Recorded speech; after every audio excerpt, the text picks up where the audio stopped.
بسم اللہ الرحمن الرحیم۔ قرآن پاک میں اللہ تعالیٰ نے فرمایا وَيَسْأَلُونَكَ عَنْ ذِي الْقَرْنَيْنِ، وہ آپ سے حضرت ذوالقرنین کے بارے میں سوال کرتے ہیں۔ قُلْ سَأَتْلُو عَلَيْكُمْ مِنْهُ ذِكْرًا، آپ فرما دیجئے کہ میں ابھی تمہارے سامنے اس کا ذکر کرتا ہوں۔ تو قرآن پاک میں اللہ تعالیٰ نے حضرت ذوالقرنین کے قصے کو بیان کیا ہے۔ یہ وہ قصہ ہے جس کے بارے میں یہودیوں نے قریش مکہ سے کہا بھی آپ صلی اللہ علیہ وسلم سے 3 سوال کرو، جس میں پہلا روح کے بارے میں تھا، دوسرا صحابہ کہف کے بارے میں اور تیسرا ذوالقرنین کے بارے میں۔ انہوں نے نبی پاک سے پوچھا کہ ذوالقرنین کون تھے اور ان کا کیا نام تھا اور ان کو ذوالقرنین کیوں کہا جاتا تھا۔ تو اس کے بارے میں اول تو یہ سمجھ لینا چاہیے کہ بعض لوگوں نے ذوالقرنین کو اسکندر مقدونی بتایا ہے، جس کا وزیر ارسطو تھا۔ محققین کے نزدیک یہ بات درست نہیں ہے، اور اس کی وجہ یہ ہے کہ قرآن کی بیان سے معلوم ہوتا ہے کہ ذوالقرنین جنہوں نے یاجوج ماجوج کی حفاظت کے لیے دیوار بنائی تھی، وہ ایک مومن اور صالح آدمی تھے، اور اسکندر مقدونی کے بارے میں مشہور ہے کہ وہ جابر اور ظالم بادشاہ تھا۔ تو اب اس میں ہے کہ ذوالقرنین کو ذوالقرنین کیوں کہتے ہیں، ان کا لقب ذوالقرنین کیوں ہے۔ تو اس کے بارے میں یہ ہے کہ قرنین جو ہے یہ تثنیہ ہے قرن کا، اور عموماً قرن جو ہے سین کے لیے استعمال ہوتا ہے، اور 100 سال کی مدت کے لیے بھی لفظ قرن کا اطلاق ہوتا ہے، کیونکہ حضرت ذوالقرنین کے زمانہ سلطنت میں 2 قرنیں ختم ہو گئی تھی، یعنی 200 سال سے زیادہ انہوں نے حکومت کی تھی، اس لیے ان کو ذوالقرنین کہتے تھے۔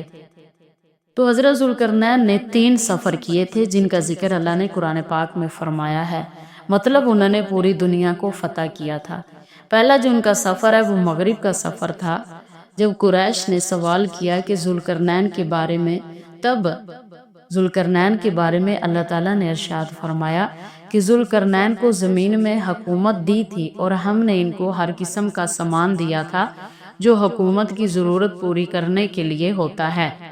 چنانچہ وہ اقرا پر چل دیے، یعنی مغرب کی طرف سفر کرنا شروع کر دیا۔ سفر کرتے کرتے ایسی جگہ پر پہنچے جو آفتاب غروب ہونے کی جگہ تھی، مطلب یہ ہے کہ مغرب کی جانب میں آبادی کی انتہا پر پہنچ گیا۔ وہاں انہیں ایک سیاہ مٹی والے چشمہ میں آفتاب ڈوبتا ہوا نظر آیا۔ اس سے سمندر کا پانی مراد ہے۔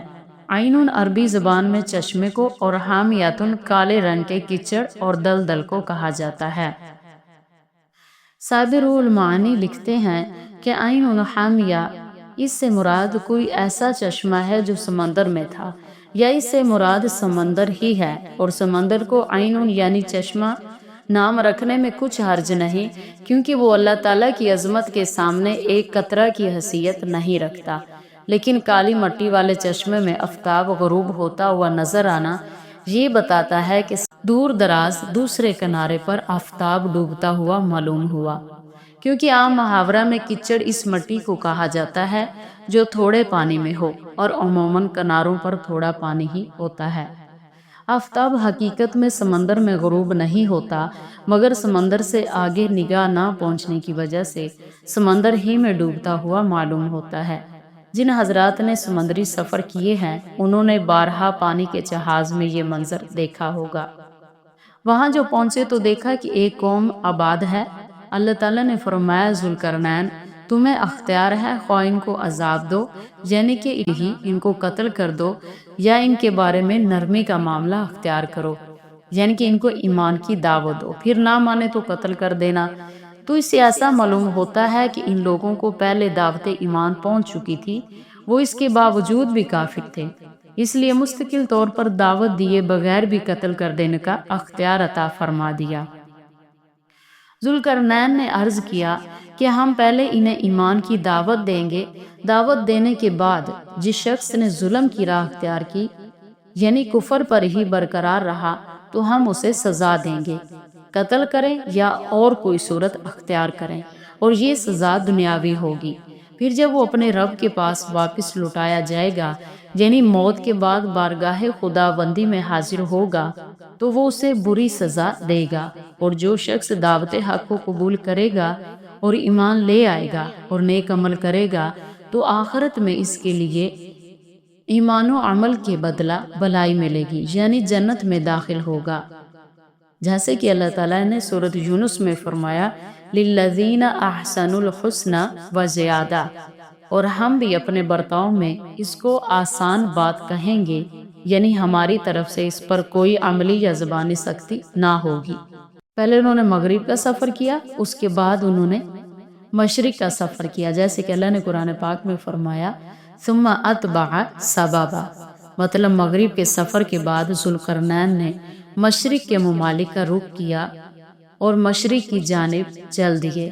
چلتے چلتے جب ایسی جگہ پہنچے جہاں آفتاب طلوع ہونے کی جگہ تھی، یعنی کہ جہاں مشرق میں آبادی کی انتہا ہو رہی تھی، وہاں پہنچ گیا تو دیکھا کہ سورج ایسی قوم پر طلوع ہو رہا ہے کہ آفتاب کے اور ان کے درمیان اللہ تعالیٰ نے کوئی آڑ نہیں رکھی، یعنی کہ یہ ایسی قوم تھی جو دھوپ سے بچنے کے لیے کوئی مکان یا خیمہ نہیں بناتے تھے، کھلے میدان میں رہتے تھے۔ ممکن ہے کہ ان کے یہاں دھوپ کی تیزی زیادہ نہ ہوتی ہو اور دھوپ میں رہنے کی عادت پڑ گئی ہو، جیسے کہ جنگلی جانور اس دھوپ میں گزارا کرتے ہیں اور سہتے رہتے ہیں، اور بارش بھی کم ہوتی ہو اور تھوڑی بہت بارش ہونے پر درختوں کے نیچے پناہ لے لیتے ہوں۔ تو ذوالقرنین نے جس قوم کو مشرق کے آخری حصے میں پایا، قرآن مجید میں اس کے بارے میں یہ نہیں بتایا کہ وہ مومن تھے یا کافر، اور نہ یہ بتایا کہ ان کے ساتھ ذوالقرنین نے کیا معاملہ کیا۔ اگر یہ لوگ کافر تھے تو بظاہر وہی معاملہ کیا ہوگا جو مغرب کی جانب رہنے والوں کے ساتھ کیا۔ آگے اللہ نے تیسرے سفر کا ذکر فرمایا کہ ثم اتبع سببا، مطلب مشرق کی جانب مطلع الشمس میں رہنے والی قوم سے فارغ ہو کر آگے بڑھے۔ چلتے چلتے ایسے مقام پر پہنچے جو دو پہاڑوں کے درمیان تھا، ان دونوں کے درمیانی درہ جہاں یاجوج ماجوج حملہ آور ہوتے تھے، وہاں پر کچھ لوگ آباد تھے۔ ان پہاڑوں سے دوسری سائیڈ پہ ایک ایسی قوم کو دیکھا جو کوئی بات سمجھنے کے قریب نہ تھے۔ ذوالقرنین کی زبان تو کیا سمجھتے، یہ تو لغت جاننے کی بات ہے، سمجھ بوجھ بھی بس جو ہی تھوڑی بہت تھی، لیکن دشمنوں کی وجہ سے پریشان بہت زیادہ تھے۔ تو ذوالقرنین کا اقتدار دیکھتے ہوئے اپنی مصیبت سے چھٹکارے کے لیے انہوں نے اشارے وغیرہ کے ذریعے عرض کیا کہ اے ذوالقرنین، یاجوج ماجوج زمین میں فساد مچاتے ہیں، گھاٹی کی اس طرف رہتے ہیں، یہ لوگ ہم پر حملہ آور ہو کر قتل و غارت گیری کرتے ہیں اور ہم ان کے مقابلے کی طاقت نہیں رکھتے، سو کیا آپ ایسا کر سکتے ہیں کہ ہم آپ کے لیے کچھ مال جمع کر دیں اور اس شرط پر آپ کو دے دیں کہ آپ ہمارے اور ان کے درمیان روکنے والی ایک آڑ بنا دیں تاکہ وہ ہماری طرف نہ آ سکیں۔ تو ذوالقرنین نے جواب دیا کہ مال جمع کرنے کی ضرورت نہیں، مجھے میرے رب نے جو اختیار و اقتدار عطا فرمایا ہے، جس میں مالی تصرفات بھی شامل ہیں، وہ بہتر ہے۔ ہاں اتنی بات ضرور ہے کہ تم اپنے ہاتھ پاؤں کی طاقت یعنی کہ محنت اور ہمت کے ذریعے میری مدد کرو، میں تمہارے اور ان کے درمیان ایک مضبوط آڑ بنا دوں گا۔ تم ایسا کرو کہ لوہے کے ٹکڑے لاؤ۔ چنانچہ ٹکڑے لائے گئے اور ان کو اینٹوں کی جگہ استعمال کیا، اور اس طرح ان کی چنائی کی کہ ان کے درمیان لکڑی اور کوئلے رکھتے چلے گئے، یہاں تک کہ جب پہاڑوں کے درمیان والے خالی حصے کو پہاڑوں کے برابر کر دیا تو حکم دیا کہ اب اس کو دھونکو۔ تو صاحب جلالین لکھتے ہیں کہ پھونکنے کے آلات رکھ دیے گئے اور چاروں طرف آگ لگا دی گئی۔ انہوں نے اس کو پھونکنا شروع کر دیا، اتنا پھونکا کہ وہ لوہا جو ہے وہ آگ بن گیا، اندر کی لکڑی اور کوئلہ تو جل گیا اور لوہے کے ٹکڑے آگ کی طرح لال ہو کر آپس میں جڑ گئے۔ مضبوط دیوار کے لیے تو یہی کافی تھا، لیکن انہوں نے یہ کیا کہ تانبا طلب کیا اور ان لوگوں سے فرمایا کہ میرے پاس تانبا لے آؤ تاکہ میں تانبے کو اس پر ڈال دوں۔ چنانچہ پگھلا ہوا تانبا اس لوہے میں ڈال دیا گیا جو خوب زیادہ گرم تھا۔ اول تو وہ خود ہی آپس میں مل کر جام ہو چکا تھا، پھر اس کے اوپر پگھلا ہوا تانبا ڈال دیا گیا جو لوہے کے ٹکڑوں کے اندر بچی کچی جگہوں میں داخل ہو گیا اور اس طرح سے ایک مضبوط دیوار بن گئی۔ اس دیوار کی بلندی اور پختی اور چکنے پن کی وجہ سے یاجوج ماجوج نہ اس پر چڑھ سکے اور نہ اس میں نقب لگا سکے۔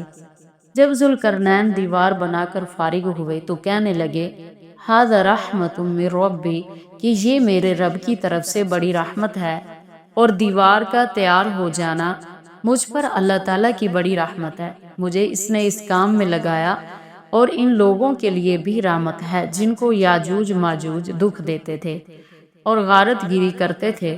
اب دیوار کے ادھر رہنے والوں کو اللہ تعالیٰ نے یاجوج ماجوج سے محفوظ فرما دیا۔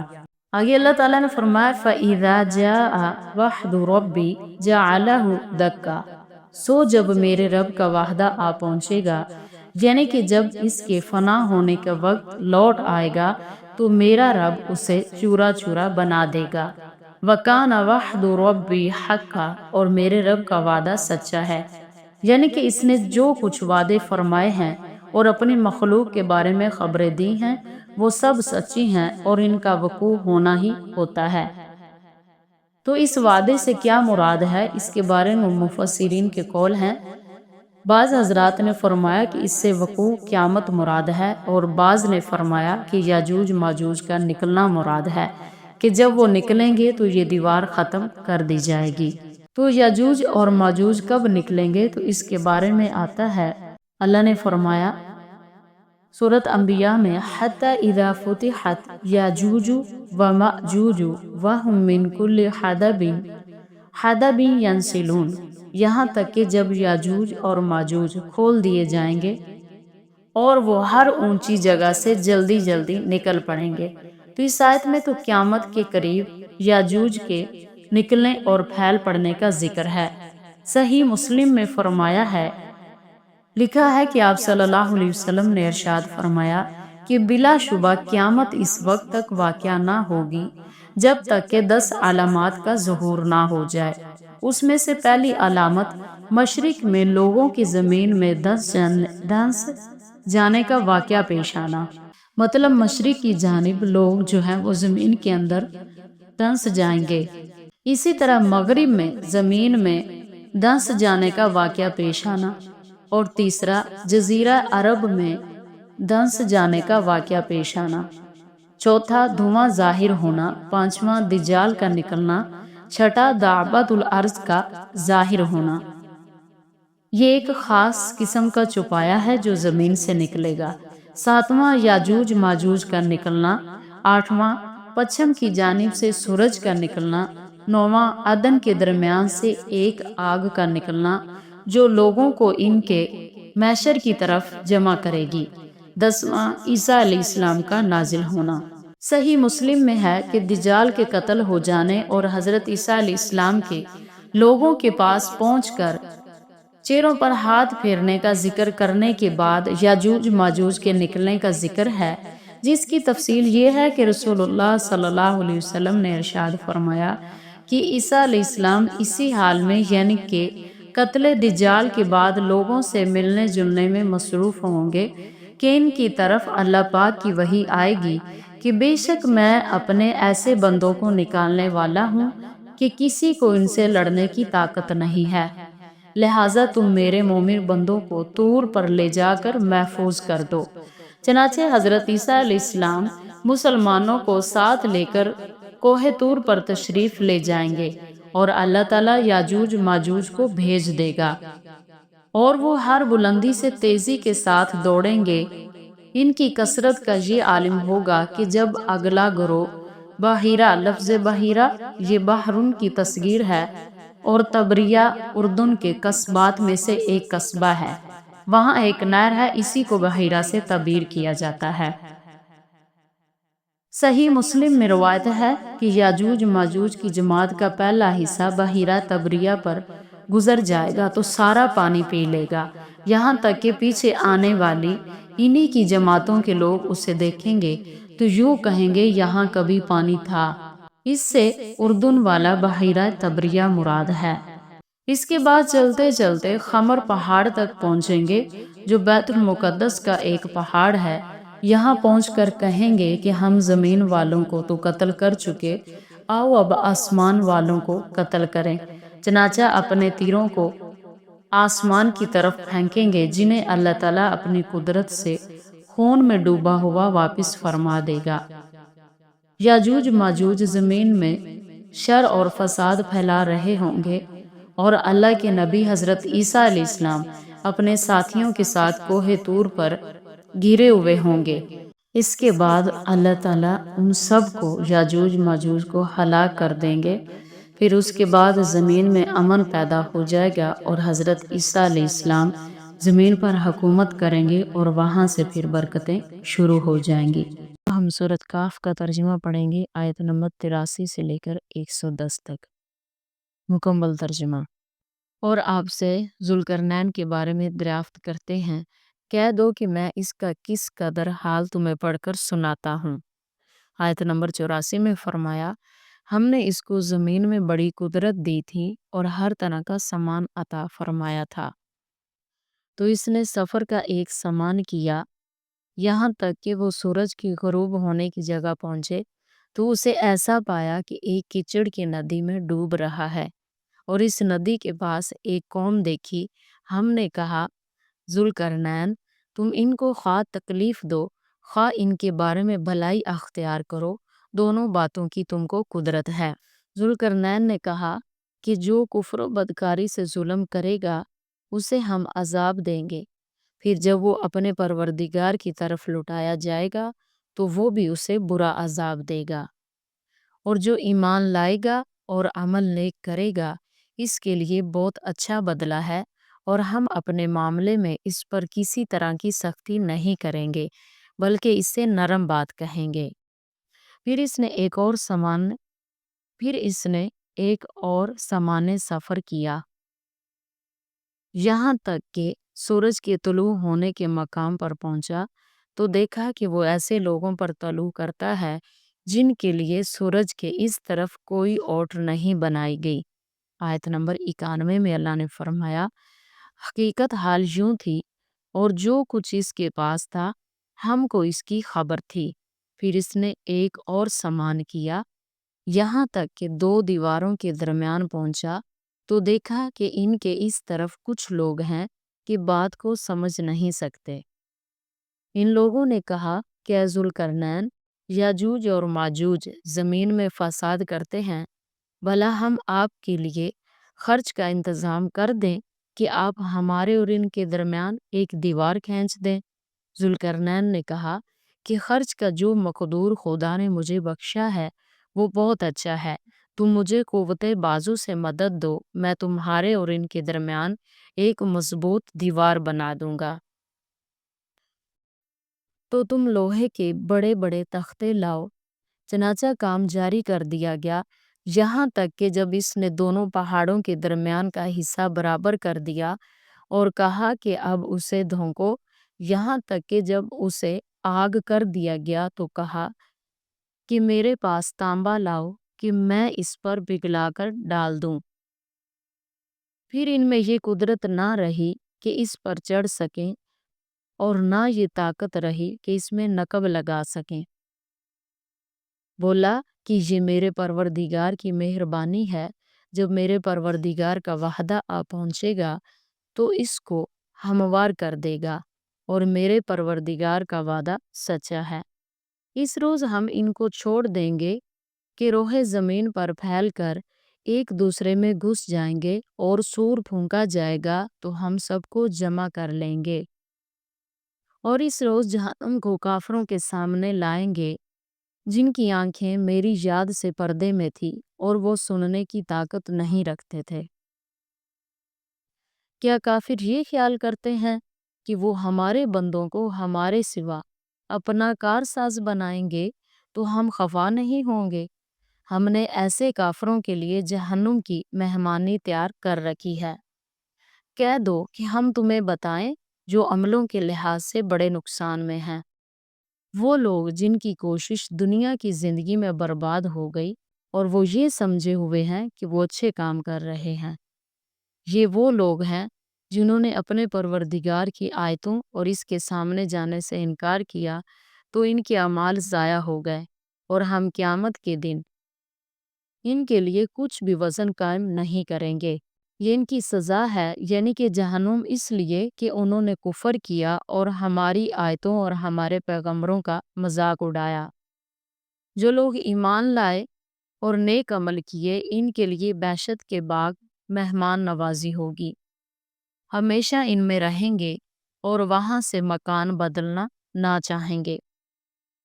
کہہ دو کہ اگر سمندر میرے پروردگار کی باتوں کے لکھنے کے لیے سیاہی ہو تو پہلے اس کے کہ میرے پروردگار کی باتیں تمام ہوں سمندر ختم ہو جائیں گے، اگرچہ ہم ویسا ہی اور سمندر اس کی مدد کو لائیں۔ آیت نمبر 110 میں اللہ نے فرمایا، کہہ دو کہ میں تمہاری طرح کا ایک بشر ہوں، البتہ میری طرف وحی آتی ہے کہ تمہارا معبود وہی ایک معبود ہے۔ تو جو شخص اپنے پروردگار سے ملنے کی امید رکھے، چاہیے کہ عمل نیک کرے اور اپنے پروردگار کی عبادت میں کسی کو شریک نہ بنائے۔ اللہ تعالیٰ سے دعا ہے کہ اللہ تعالیٰ ہمیں قرآن پاک کو صحیح سمجھنے اور اس پر عمل کرنے کی توفیق عطا فرمائے۔ آمین۔